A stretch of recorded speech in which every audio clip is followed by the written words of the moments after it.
Hey everybody, I'm Jamie Poisson.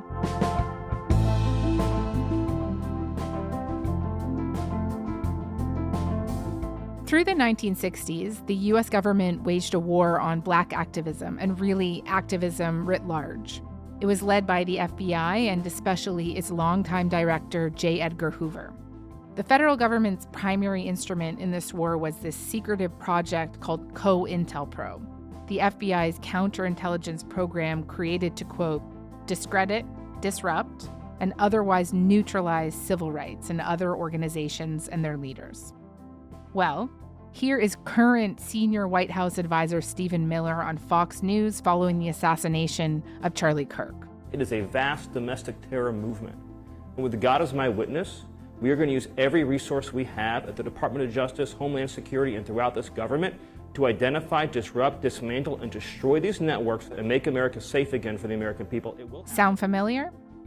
Given the Trump administration's crackdown on the American left through law enforcement campaigns and new directives, it got us wondering, is a version of the FBI's counterintelligence program back today? And what can we stand to learn from the years the U.S. government led a covert war on its own activists? Beverly Gage is an American historian and the author of G-Man, J. Edgar Hoover and the Making of the American Century. She joins us to talk about COINTELPRO, the man who made it possible, and the ways that program continues to loom over American life today.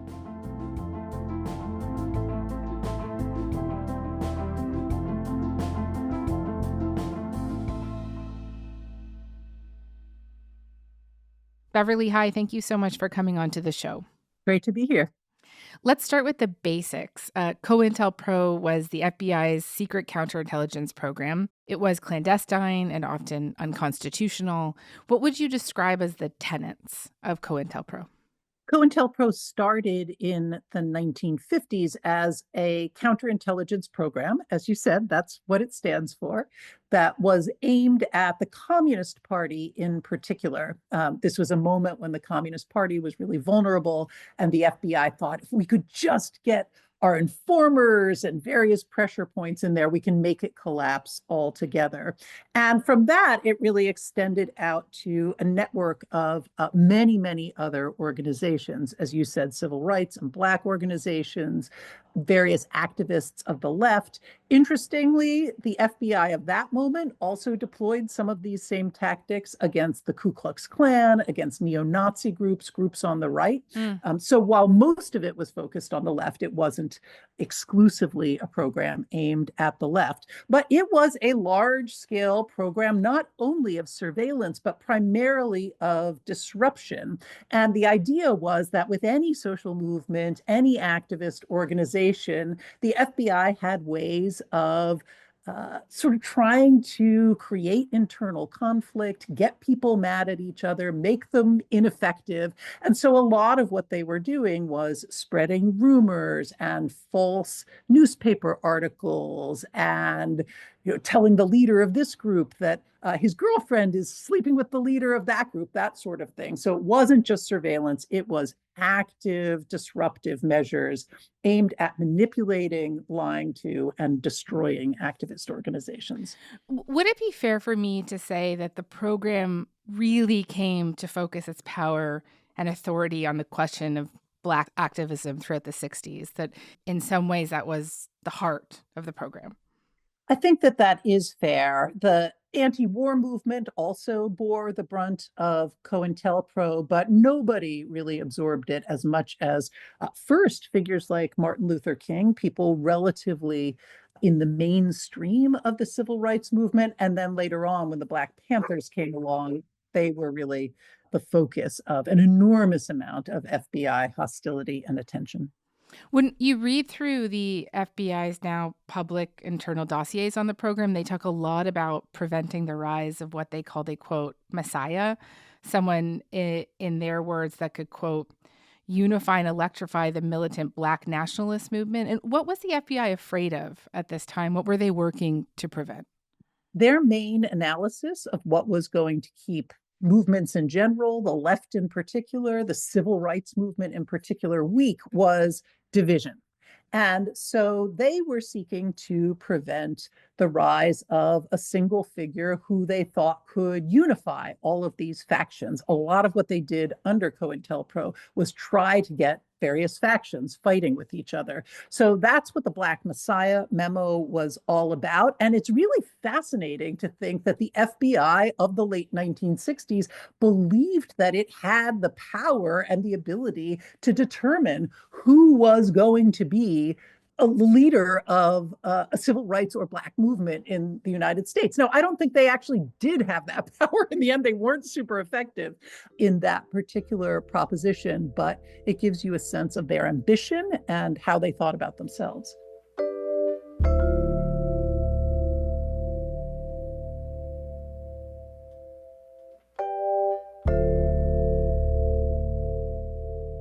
How closely was the FBI working with the White House and other parts of the federal government? It's an interesting question because COINTELPRO was certainly a secret program, and Hoover in particular was very careful about keeping control of it at FBI headquarters. So he would get proposals from agents in the field. Is it okay if I send this fake letter to this person to cause this level of disruption? But all of that ran through headquarters, and he was very, very protective about who would be in the know. All of that said, certainly in a general way, and sometimes in a much more specific way, he was letting the White House know, he was letting Congress know. There were two presidents that he was particularly close to in this period. One was Lyndon Johnson, the other was Richard Nixon. And at least in the broad outlines, if not the operational details, they definitely had a sense of what was going on. American activists, former Black Panthers, and others often refer to this period as domestic war, that the U.S. government and its institutions declared war on them. I'm also just struck by the language used by the FBI here, words like neutralize, disrupt. It reads like kind of battlefield terminology. To what extent was this actually a domestic war? The FBI certainly conceived of it that way, particularly with the Communist Party, which it thought of as being allied with the Soviet Union. And these are kind of the peak years of the Cold War when all of this is going on. But they also understood themselves to be in a battle with domestic insurrectionists or revolutionaries. 4 days of rioting, looting, and arson rocked the city of Detroit in the worst outbreak of urban racial violence this year. Governor Romney declares a state of emergency, requests federal troops and 5,000 paratroopers reinforce the National Guard, state and city police. The city's industry and business are severely affected, and a tight curfew is ordered in the Motor Center. Events of violence and the potential for violence were a big part of their logic, and in a lot of cases were part of the kind of legal justification, if there was one, for some of the activities they were undertaking. President Johnson, using firm words, urges the nation's citizens to support the maintenance of law and order. I know that the vast majority of Negroes and whites are shocked and are outraged by them. Pillage, looting, murder, and arson have nothing to do with civil rights. They are criminal conduct.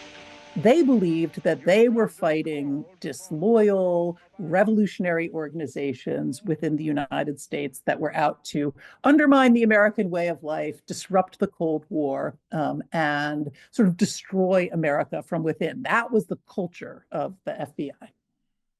I wanted to ask you more about the FBI's campaign against Dr. Martin Luther King Jr. specifically.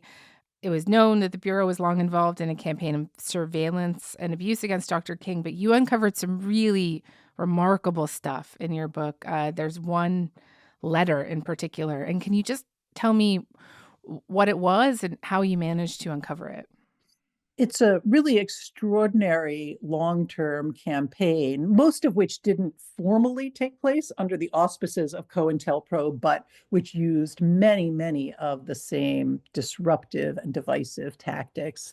And it evolved over time. Its peak came in late 1964 when the FBI had been putting bugs in Martin Luther King's hotel rooms, recording his private sex life, and then trying to use those recordings to discredit King. The press at the time was not super responsive to using these recordings, so the FBI decided they would go for King quite directly.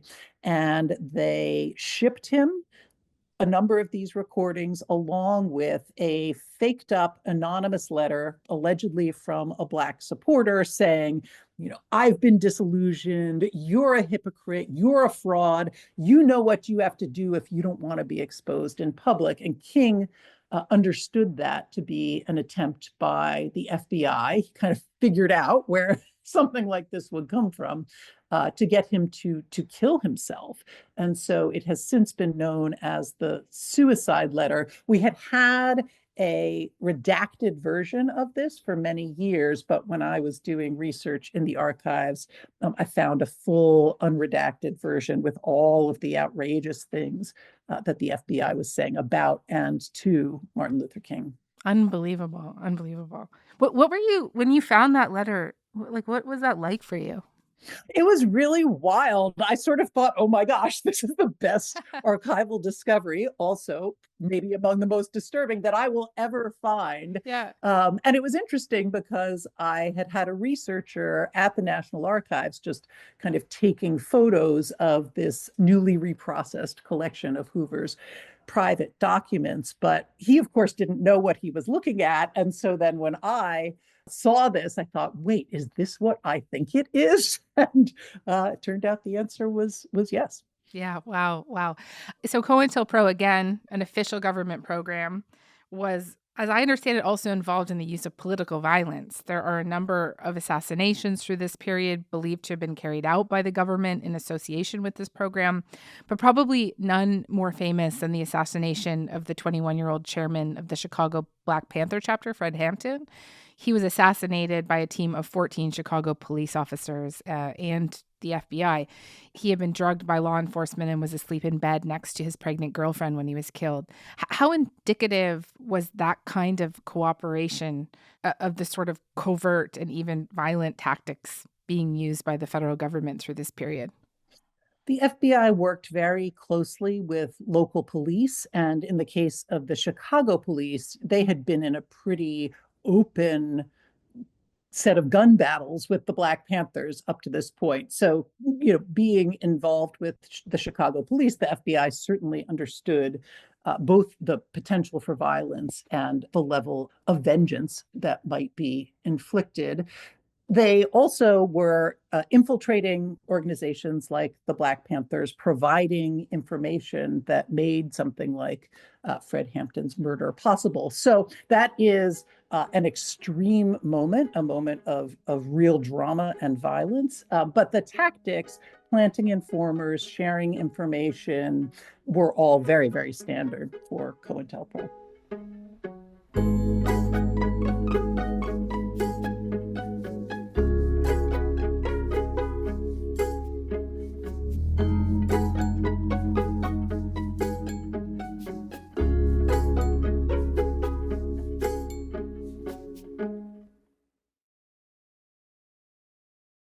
I want to come back to J. Edgar Hoover with you now. His career would span 8 different presidents, 4 Republican, 4 Democrat. Today, he's viewed as a villain, but while he was living, he was this giant of American life, right? As I understand it, Hoover is someone that had approval ratings around 80% at certain points, which is really remarkable. How would you describe just how powerful Hoover was at his peak? That was one of the great surprises in writing his biography because I think our image of J. Edgar Hoover tends to come from very late in his career, precisely the sorts of things that you're talking about, the 60s, the 70s, COINTELPRO, his war on the left.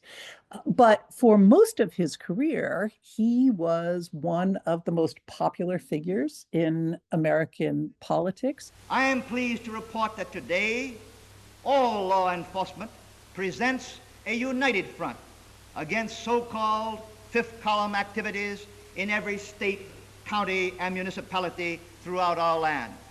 Remember always that the spy and the saboteur or the destroyer carries no badge. He hides behind 100 fronts. He pretends innocence. He likes to rub elbows with patriotic men. He got the job of director of the FBI in 1924 under Calvin Coolidge when he was himself just 29 years old. He kept that job until 1972. So a full 48 years, died toward the end of Richard Nixon's first term when he was still in the same job. He never resigned. He was never forced out of office. And during that time, he not only built the FBI, but became one of the biggest political celebrities in American life. And as that track record suggests, someone who had real bipartisan support for most of his career. And that's one of the fascinating things to me, is not only that he was there for such a long period of time, as throughout that period a very outspoken conservative, but that he had such intense support on both sides of the aisle. So now I want to talk to you about the present moment. When we hear figures like Stephen Miller use those same words, identify, disrupt, dismantle, destroy, to describe their approach to left-wing activism at the moment, what does that evoke for you? I think Hoover's era is a great cautionary tale about the ways that the FBI can be used, in fact, to go after political enemies, to go after activist organizations that those in power don't like. And so we're hearing, I think, very direct echoes of that. Hoover himself was always quite careful about not wanting to be seen as a partisan figure. So he never would have said, I am the tool of this particular president or this particular party or this particular group's agenda. He saw himself quite differently. And so in that sense, I think the Trump administration and its relationship to the FBI is quite different from what we saw half a century ago, but the language is there, and many of the techniques that Hoover pioneered are still around. They're not hard things to re-operationalize.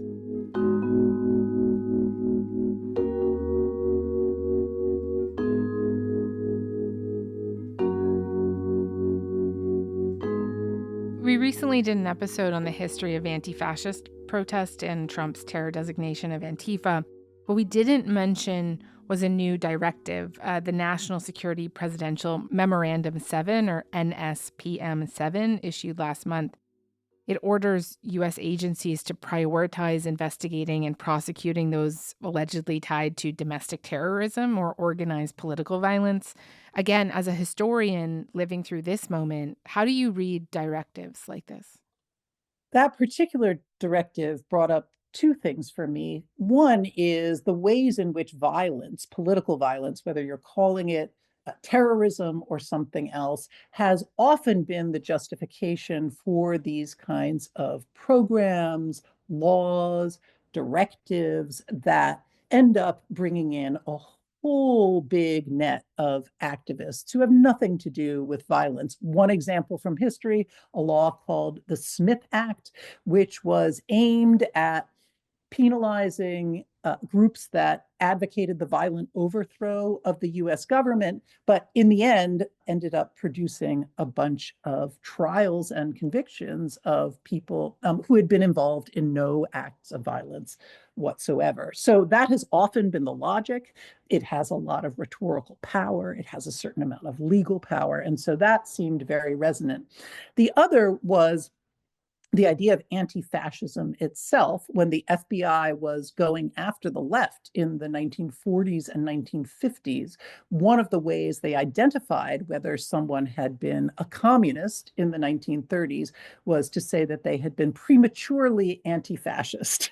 And so if you were anti-fascist before the moments that the US as an official body was engaged in the war or was pronouncing itself an anti-fascist country, then that was an indication that you had been part of the communist orbit, and therefore you were going to be subject to extra scrutiny. There was a lot made in the first Trump administration about a leaked FBI internal document that described a newly coined phenomenon the FBI were, quote, calling Black identity extremism. This is around the same time the Black Lives Matter protests were first becoming mainstreamed. There was a lot of conversation about this particular designation as a continuation of COINTELPRO at the time. Is it too simple to say that this is a continuation of COINTELPRO, what we're seeing now? Do you believe COINTELPRO to be alive today, or is this something different? Well, I think that designation, which, as many critics pointed out, is extremely broad and can bring in lots and lots of different groups and individuals to be subject to official surveillance, that's very resonant with these earlier periods. COINTELPRO itself was a very specific set of tactics, which in theory should not be happening. And I do think that there is or at least there was until recently, a better set of mechanisms of accountability at the FBI than during Hoover's day. So it's always a little hard to tell from the outside exactly what tactics are being deployed, but certainly those broad characterizations and identifying this broad category of people as being somehow suspicious, somehow a threat to the legal and social order is very resonant with earlier periods. One of the more remarkable features of this story is the fact that COINTELPRO remained essentially unknown to the public. As you know, you've talked about, activists spoke often about surveillance, wiretaps, undercover agents, but were largely dismissed as paranoid. That is until 1971, when a group of anti-war activists staged a break-in in an FBI office and stole documents that would eventually expose COINTELPRO. Were it not for that break-in, we may never have learned about this scandal. Do you think that people now are liable to dismiss the events of today in much the same way we saw people being dismissed as paranoid in the 1960s? It's always hard to know whether you're paranoid or not when you're talking about secret operations and all that. I mean, the media Pennsylvania story, that burglary where the files were stolen, is an amazing story in American history, in part because those files were stolen, they were exposed, and in fact, the people who did it were never caught. They have since gone public and described the details of what they were up to. So I think, we will try to get information over time. I think we have some better tools than we did during Hoover's era. But of course, the control of information and really the weaponization of certain parts of the intelligence community is rapidly changing by the hour, if not by the minute. And so I have real concerns both about what's going on and about what we'll actually ever know. Beverly Gage, this was such a pleasure to be able to have you on the show. Thank you so much for making the time. Well, thank you so much.